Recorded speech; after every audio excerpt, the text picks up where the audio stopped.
Olá, alunos do sexto ano, estamos iniciando mais uma aula de língua portuguesa. Vamos conferir juntos os objetivos de hoje? Vamos ler e compreender um conto. Você lembra o que é um conto? Já foi trabalhado nas aulas de português, certo? Vamos reconhecer informações explícitas e implícitas. O que é isso, professor? Explícitas é aquela que eu retiro algo do texto, eu vejo aquilo ali.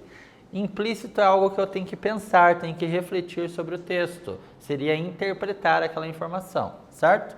Vamos compreender também o uso de discurso direto e indireto. Você lembra o que é isso? Quando que eu tenho discurso direto? Quando que eu tenho discurso indireto? Então, ao longo desta aula, vamos aprender um pouquinho melhor sobre isso. Beleza? Agora eu quero convidar você a acompanhar uma leitura de um conto. Por que será que nós temos essa imagem aqui? Será que está relacionada a ela, o nosso conto? O que é isso? Um diamante, né? Vocês já viram a imagem do diamante, né? Algo assim na TV, talvez, né? Um vídeo, na internet, né? Como será que é o diamante? Que características ele tem? Então é legal nós sabermos um pouquinho sobre isso. E nosso conto, então, ele fala assim sobre o diamante. Mas será que é da forma do objeto ou será que é sobre uma pessoa? Vamos ver, então, o que está sendo tratado. O diamante. Acompanhe, então, a leitura. Um dia, Maria chegou em casa da escola muito triste. O que foi? Perguntou a mãe de Maria. Mas Maria nem quis conversa. Foi direto para o seu quarto. Pegou o seu Snoopy e se atirou na cama, onde ficou deitada e emburrada. A mãe de Maria foi ver se Maria estava com febre. Não estava.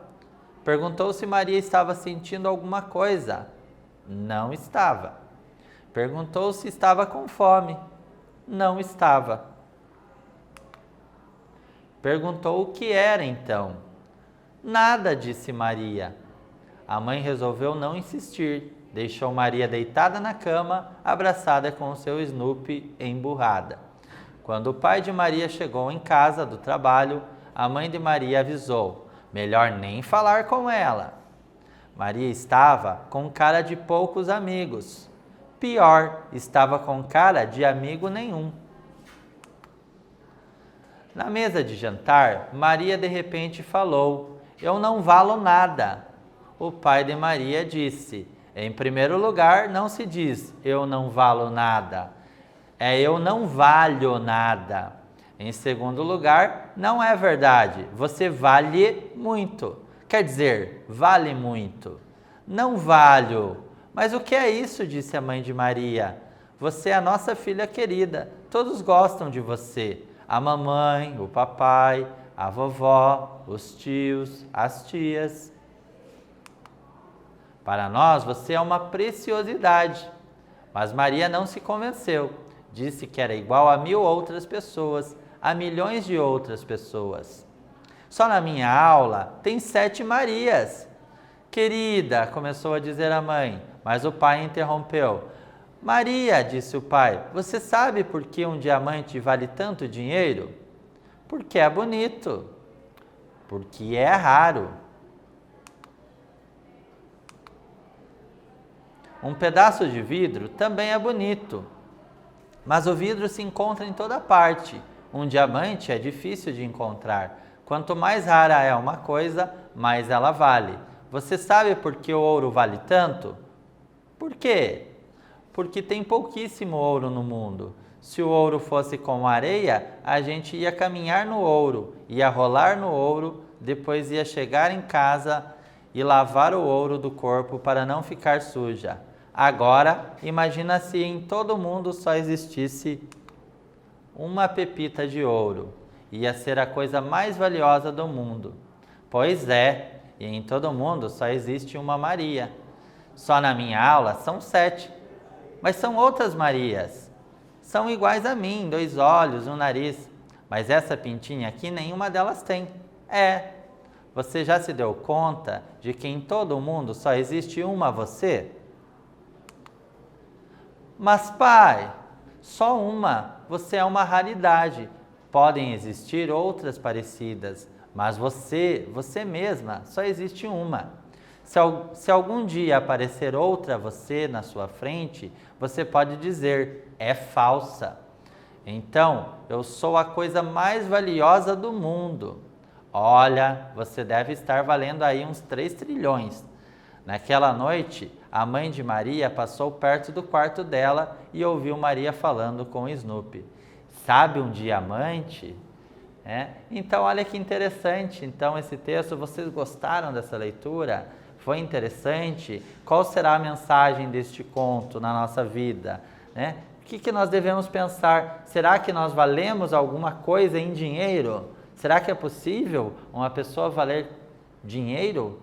Não, né, pessoal? Aqui nós temos então uma linguagem figurada, certo? O sentido aqui dado ao diamante é um sentido metafórico, Ou seja, aquela figura de linguagem chamada metáfora foi utilizada aqui na construção, comparando então o diamante a uma pessoa valiosa, no caso ali a Maria, que é uma das personagens aqui do nosso conto, beleza? Vamos refletir um pouquinho então aqui, ó. Vamos ler. Pois é, e em todo mundo só existe uma Maria. Só na minha sala são 7, mas são outras Marias. São iguais a mim, 2 olhos, um nariz. Mas essa pintinha aqui nenhuma delas tem. Você já se deu conta de que em todo mundo só existe uma você? E aí a perguntinha, o que o pai de Maria estava tentando dizer à filha? O que será que ele estava tentando dizer ali, ó?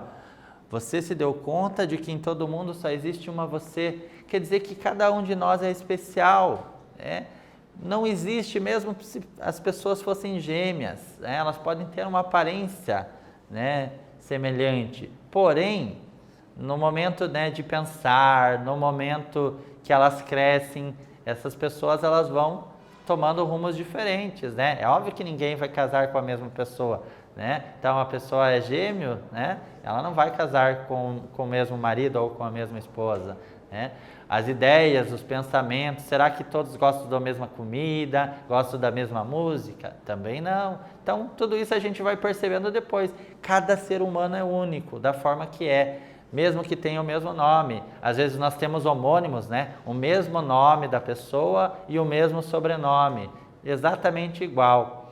E, na verdade, as pessoas são diferentes. Por isso que é importante lá ter também um número lá do documento, Porque o nome às vezes pode ser igual, nomes comuns e sobrenomes comuns, então isso pode acontecer. Então tem lá um CPF, que aí é único de cada ser humano. Então cada ser humano é único e é especial do jeito que é, certo? Então essa reflexão é bem importante e nós temos que nos aceitar, Não ficar sempre colocando defeito, no que nós somos e nem se cobrando para ser igual a alguém. Nós temos que ser nós mesmos, certo? Então, olha lá, o pai de Maria, então, ele estava dizendo que cada pessoa é única e especial, aquilo que eu já disse para vocês, Não há ninguém no mundo igual a nós, nunca, nunca haverá, certo? Agora, atividade 1 para você pensar aí sozinho, tá? Leia o trecho e responda. No diálogo acima, o pai corrige sua filha em 2 aspectos. Quais são eles? Já voltamos.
Legal. E aí, quais aspectos, então, o pai corrige aí na filha? Você observou? O que será que o pai corrigiu? Né? Então, vamos observar juntos aqui. Olha lá. Nós temos, então, aqui, no primeiro momento, um aspecto linguístico. Né? Então, a correção em relação ao verbo valer usado na primeira pessoa do singular, no tempo presente do indicativo. Olha lá. Em primeiro lugar, não se diz eu valo nada, ou eu não valo nada. Se diz eu não valho, né? Então, aqui a correção no aspecto linguístico. E depois, em segundo lugar, não é verdade. Você vale muito, quer dizer, vale muito, né? Então, vale, não é vale, é vale muito. Nesse caso, é o aspecto humano, né? Que você tem valor, né? Não financeiro, mas um valor enquanto pessoa, enquanto sentimento, né? Enquanto caráter, né, você tem um grande valor, certo? Então, aspecto 1, linguístico, aspecto 2, humano e emocional, né, que faz parte do nosso psicológico, certo? Vamos aprofundar, então, um pouquinho os nossos conhecimentos. Vamos relembrar o que é discurso direto, o que é discurso indireto, né? Por que nós temos essa denominação. Discurso direto, observe, é quando o narrador reproduz de forma integral. Então, não muda nada daquilo que foi falado pelo personagem, certo? Para isso, é utilizado um verbo de elocução. Que verbo é esse, professor? Alguns exemplos são disse, falou, perguntou, né? Sussurrou, enfim. São verbos que demonstram que após ele vai ter alguma fala, certo? Do personagem. Também tem o uso lá de 2 pontos, né, para indicar que após os 2 pontos vai haver o início de uma fala, né. Há o uso lá do travessão, que é um indicativo também desse discurso direto, né. O uso de 2 pontos após o verbo, né. Então, disse, 2 pontos. Falou, perguntou, 2 pontos, né. Sempre assim, certo? Não esqueçam disso. Olha os exemplos, então, desse uso de discurso direto. Um dia Maria chegou em casa da escola muito triste. Olha lá o uso de travessão. O que foi? Perguntou a mãe de Maria. Então percebam aqui, né, que eu usei um travessão. Às vezes o disse é colocado antes lá do início do travessão. Disse, 2 pontos, aí inicia o travessão. Às vezes a forma utilizada é uso de travessão, aí depois vem o verbo de elocução, né? O que foi feito? Perguntou, disse, respondeu, algo assim. Olha lá, quando o pai de Maria chegou em casa do trabalho, a mãe de Maria avisou, 2 pontos. Então aqui eu tenho o verbo de elocução, vem os 2 pontos e depois é que eu uso lá o travessão. Aí veio lá a fala, melhor nem falar com ela. Então perceberam isso, né? Que não existe uma única forma de utilizar o discurso direto, temos várias possibilidades, né? Então aqui você notou, observou isso. Também mais um exemplo aqui de discurso direto, olha lá. O uso de travessão, visto no exemplo anterior, ele pode ser substituído por o quê? Pelas aspas. Olha que interessante. Então quando eu uso as aspas, eu sei que uma outra pessoa está falando, né? Então é fala de alguém. E quando está entre aspas, a fala é integral, ela não é modificada. Olha lá o exemplo. Quando o pai de Maria chegou em casa do trabalho, a mãe de Maria avisou, 2 pontos. Aí no lugar do travessão uso aspas, melhor nem falar com ela. Perceberam como isso é bem interessante na nossa linguagem? Então nós observamos 3 formas de utilizar o discurso direto dentro dos nossos textos. No caso aqui do conto, tá? Mas poderia ser em outros textos também. E o discurso indireto, que é então, professor? Se o discurso direto a fala é integral, no discurso indireto, o que nós temos uma pequena alteração em relação ao que está sendo dito. Aqui no discurso indireto, quem conta a história é o narrador, né? Então é importante perceber isso, certo? Beleza? Então aqui vai ter uma pequena adaptação. Verbo de elocução, sim. Na terceira pessoa, o uso do que também, por exemplo, se faz presente, não esqueça. Mais um exemplo, então, de discurso indireto. Olha lá. Então, a mãe de Maria foi ver se Maria estava com febre. Não estava. Então, ela perguntou se Maria estava sentindo alguma coisa. Não estava. Né? Então, observem aqui o que aconteceu. O narrador contou, né, pela personagem. Não foi exatamente a fala da personagem. Então, é bem importante isso. Olha lá, temos mais uma atividadezinha então aqui para você. Leia o trecho e responda. No trecho destacado aqui, vemos o uso de discurso direto, tá? Transforme esse discurso para o discurso indireto, fazendo as devidas adaptações. Já voltamos.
Certo? E aí, você conseguiu fazer o que o professor solicitou? Espero que sim. Se não, vamos agora então fazer aquilo, né, que foi solicitado. Olha lá. Então, na mesa de jantar, Maria de repente falou que ela não valia nada. Então, observe aqui que foi modificado. Eu precisei usar um que, né? Adaptando lá. Ela não valia nada. Então, eu mudei, né? Eu não valho nada. Em vez de eu não valho nada, como eu estou contando sobre o outro, eu preciso usar, né, essa outra pessoa do discurso, né? Que é ela, terceira pessoa, então aqui no discurso indireto. Então, alterações, uso da conjunção que, mudança de primeira pessoa eu para terceira pessoa ela e também a mudança do tempo verbal, né? Que ocorreu do presente para o pretérito imperfeito. Bacana? Agora, na atividade 3, observe o trecho e responda. No trecho destacado, observa-se o uso de discurso indireto. Transforme-o para o discurso direto, fazendo as adaptações que forem necessárias. Já retornamos.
Legal, você conseguiu transformar então de um discurso para o outro? Vamos ver como ficou então? Olha lá. Mas Maria não se convenceu e disse, 2 pontos, sou igual a 1000 outras pessoas, a milhões de outras pessoas. Observaram aqui então como ficou aqui transformado para o discurso direto, né? Então, bacana. Tem lá o verbo de alocução, tem o uso de travessão demarcando isso, beleza? E na aula de hoje o que nós fizemos? Fizemos a leitura de um excelente conto do nosso autor Luiz Fernando Veríssimo e estudamos os tipos de discurso, discurso direto e discurso indireto, certo? Espero que vocês tenham aprendido um pouquinho mais sobre a língua portuguesa. Agradeço muito e até a próxima.